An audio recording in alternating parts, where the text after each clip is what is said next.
الحمد للہ رب العالمین والصلاة والسلام علی اشرف الانبیاء والمرسلین سیدنا محمد علیہ وعلی آلہ افضل الصلاة واتم التسلیم، اما بعد۔ محترم بھائیوں، آج ہمارے درس کا موضوع ہے صلہ رحمی۔ اللہ جل وعلا اپنی کتاب عظیم میں ارشاد فرماتا ہے وَآتِ ذَا الْقُرْبَى حَقَّهُ وَالْمِسْكِينَ وَابْنَ السَّبِيلِ وَلَا تُبَذِّرْ تَبْذِيرًا،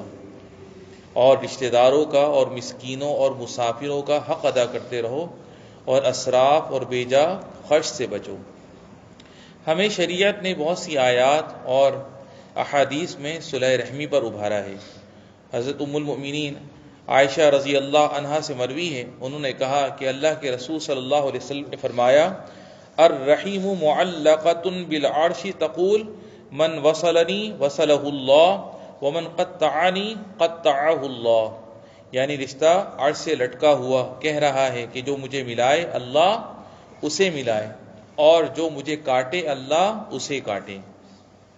صلہ رحمی ایسا حق ہے جسے اللہ نے گردنوں کا طوق بنا دیا ہے، اور ایسا واجب ہے جسے اس نے 7 آسمانوں کے اوپر سے فرض کر دیا ہے۔ چنانچہ اللہ جل شانہ نے فرمایا فَهَلْ عَصَيْتُمْ إِن تَوَلَّيْتُمْ أَن تُفْسِدُوا فِي الْأَرْضِ وَتُقَطِّعُوا أَرْحَامَكُمْ، یعنی اور تم سے یہ بھی بعید نہیں کہ اگر تم کو حکومت مل جائے تو تم زمین میں فساد برپا کر دو اور رشتے ناطے توڑ ڈالو۔ تو صلہ رحمی ایمان کا جز ہے۔ آپ صلی اللہ علیہ وسلم نے فرمایا وَمَنْ كَانَ يُؤْمِنُ بِاللَّهِ وَالْيَوْمِ الْآخِرِ فَلْيَصِلْ رَحِيمَهُ، یعنی جو اللہ اور آخرت کے دن پر ایمان رکھتا ہو اسے چاہیے کہ صلہ رحمی کرے۔ بھائیوں،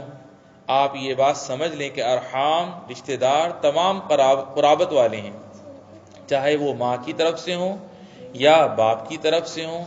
تو باپ، مائیں، دادا اور ان کی اولادیں سب رشتہ دار ہیں۔ اسی طرح بھائی، بہن، ان کی اولاد، چچا، پھوپھیاں، ماموں، خالائیں اور ان سب کی اولاد رشتہ دار ہیں۔ اللہ عز و جل نے جن رشتوں کو ملانے کا حکم دیا ہے ہمیں ان کو ملانے کی مختلف انداز میں ترغیب بھی دی ہے۔ چنانچہ اللہ جل شانہ نے فرمایا والذین یصلون ما امر اللہ بہ ان یوصل ویخشون ربہم ویخافون سوء الحساب، اور اللہ نے جن چیزوں کو جوڑنے کا حکم دیا ہے وہ اسے جوڑتے ہیں، اور وہ اپنے پروردگار سے ڈرتے ہیں اور حساب کی سختی کا اندیشہ رکھتے ہیں۔ اللہ تعالیٰ نے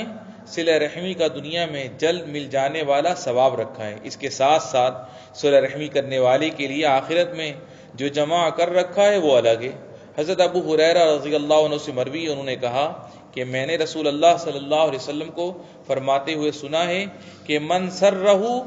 ان یبسط لہ فی رزقی وان ینسأ لہ فی اثری فلیصل رحیمہ، یعنی جس کو یہ بات خوش کرے کہ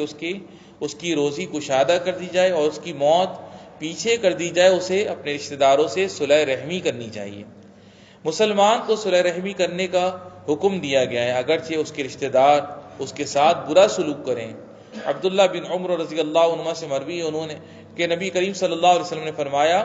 لیس الواصل بالمکافئ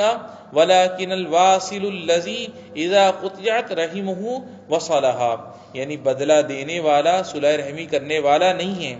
صلہ رحمی کرنے والا تو وہ ہے جو قطع رحمی یعنی بدسلوکی کے وقت صلہ رحمی کرے۔ صلہ رحمی کا معاملہ بہت وسیع ہے، شریعت نے اس کے لیے کوئی مدت یا کیفیت متعین نہیں کی ہے، بلکہ وہ مطلق احسان اور حسن سلوک ہے، چاہے مال کے ذریعے ہو یا خدمت کر کے ہو، ملاقات کے ذریعے ہو یا سلام کے ذریعے ہو یا کسی اور ذریعے سے ہو، جس سے عرف عام میں صلہ رحمی اور حسن سلوک سمجھا جاتا ہے۔ اسی طرح لغزشوں سے چشم پوشی کرنا، غلطیوں کو معاف کر دینا، رشتہ داروں سے محبت کا اظہار کرنا اور ان کے لیے روزی روٹی کا انتظام کر دینا بھی صلہ رحمی ہے، جس سے آپس میں محبت پیدا ہوتی ہے۔ تقوی کی وصیت کرنے کے بعد اللہ عز و جل نے اپنی کتاب میں ارشاد فرمایا وَاتَّقُوا اللَّهَ الَّذِي تَسَاءَلُونَ بِهِ وَالْأَرْحَامَ إِنَّ اللَّهَ كَانَ عَلَيْكُمْ رَقِيبًا، یعنی اس اللہ سے ڈرو جس کے نام پر ایک دوسرے سے مانگتے ہو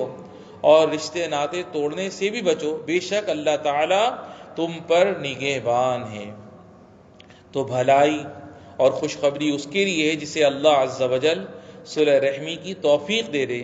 اور جو اللہ کے ثواب کی امید اور اس کی سزا سے بچنے کے لیے صلح رحمی کرنے کا بہت حریص ہو۔ رب العالمین ہمیں صلح رحمی کرنے والا بنائے اور ہمیں ان اعمال کو اختیار کرنے پر ہماری مدد فرمائے۔ وصلی اللہ وسلم وبارک علی نبینا محمد وعلی آلہ وصحبہ وسلم۔